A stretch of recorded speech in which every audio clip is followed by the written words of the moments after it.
किसान हो या कर्मचारी हो या कोई भी वर्ग हो, इन दिनों सरकार और सरकार की नीतियों के खिलाफ सड़कों पर है। लेकिन आज किसान एक तरफ हैं तो दूसरी तरफ आशा वर्कर हैं और डीसी ऑफिस का अम्बाला में घेराव हो चुका है। आशा वर्करों की तस्वीर आपने देखी, दूसरी तरफ किसान जो हैं वो डीसी ऑफिस में बैठे हैं। डीसी की गाड़ी जो है वो घेरी जा चुकी है। तो यानी कि जब तक किसानों से, आशा वर्करों से डीसी की बातचीत नहीं होती, डीसी के पास ऑफिस से निकलने का रास्ता नहीं है। हमारे साथ भारतीय किसान यूनियन शहीद भगत सिंह के जो जिला प्रधान है हमारे साथ मौजूद हैं। प्रधान जी, पहले अनाज मंडी में हमने प्रदर्शन किया, अब यहाँ पर क्या कुछ समस्या आ रही है, क्या मांगे?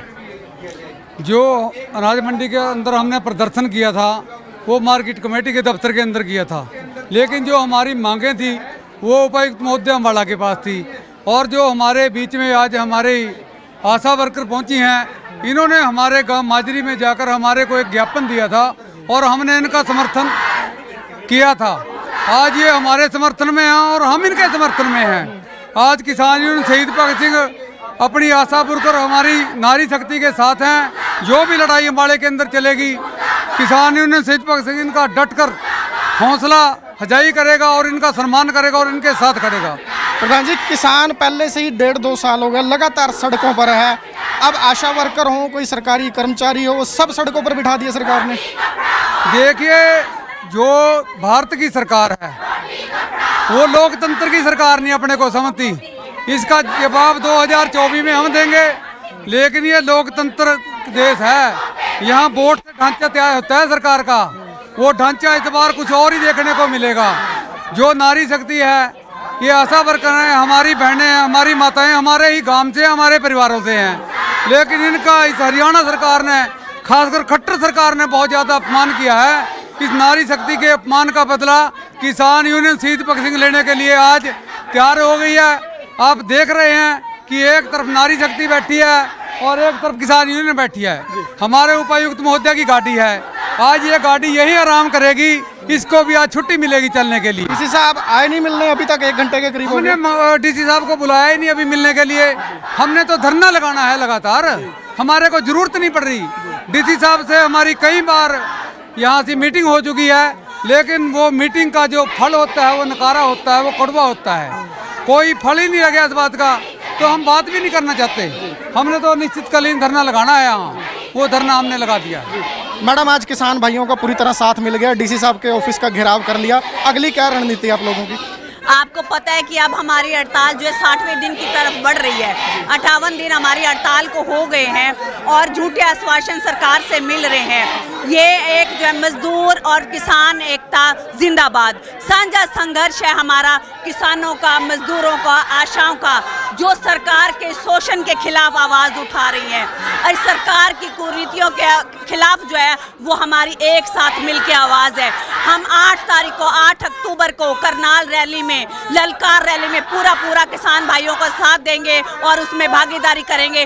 जो ये सरकार की शोषण की नीति है, इसके बारे में जनता को जागरूक करेंगे और एकजुट होकर लड़ाई करेंगे। आप लोग सरकार की नीतियां घर घर तक पहुंचाते हो, क्या लगता है अब आपकी सरकार नहीं सुन रही तो सुनेगी किसकी? फिर सरकार सुनेगी, सरकार को जनता की सुननी पड़ेगी, मजदूरों की सुननी पड़ेगी, किसानों की सुननी पड़ेगी, क्योंकि इस जनता ने ही ये कुर्सी जो है सरकार को दी है और इस सरकार की कुर्सी पलटना जनता के हाथ में है। वो टाइम भी आने वाला है। आप आज डीसी साहब का ऑफिस, डीसी साहब की गाड़ी घेर ली है, जाने देंगे डीसी साहब को यहाँ से? क्या रणनीति है? नहीं, अभी तो कोई नहीं। अभी तो हमारा साथ, जब तक हमारी बात डीसी साहब नहीं सुनेंगे तब तक तो नहीं। तो सरकार से भी कोई बातचीत हुई है? मीटिंग के लिए बुलाती भी है सरकार, फिर हल नहीं निकलता? एक बार मीटिंग के लिए बुलाया है, सिर्फ हमारी बात सुनी है, अपनी तरफ से अब उन्होंने कुछ नहीं कहा।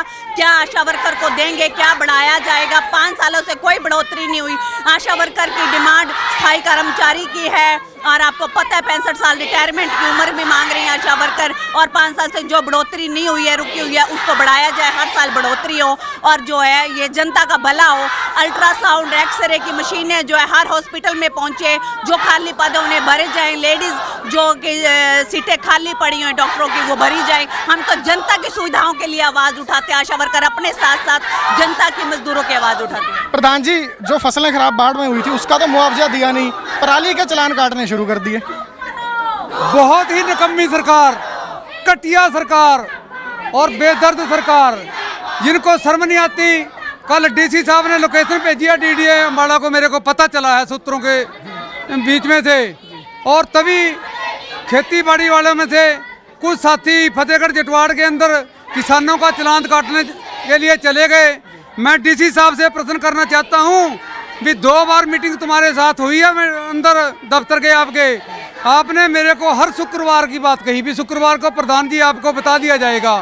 वो शुक्रवार कौन सा है? 2026 का है, 2027 का है? मैं ये पूछना चाहता हूँ भी लोकेशन हमारे खेत की तो दिखी, लेकिन जिस मेरे साथी की लात कट गई उसका जो मुआवजा देना था लात कटी का वो नहीं आपने दिया, और जो गन्ना मिल नारायणगढ़ की आपने 20 तारीख से पैसे डालने की बात कही थी उस बात में भी आप पूरी तरह फेलियर हो चुके हैं, और जो नौकरी देनी थी हमारे रविंदर को उसके बाद में पूरे फेलियर हैं। मेरे को कहने के लिए शब्द मेरी नारी शक्ति बैठी है, गुस्सा बहुत है आज।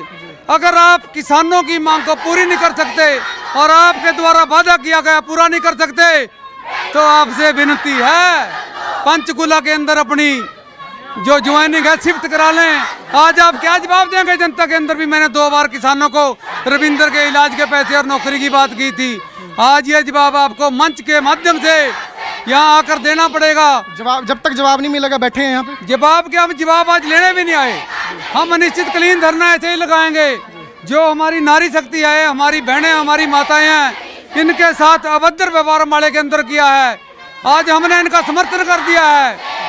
ये फाइनेंशियली दिक्कत में भी हैं, मैं इनका जितना भी हो सकेगा फाइनेंशियली सिस्टम भी ठीक कराऊंगा, मैं इनकी पर्ची कटवाऊंगा और अपनी बहनों को एक कदम भी पीछे नहीं हटने दूंगा।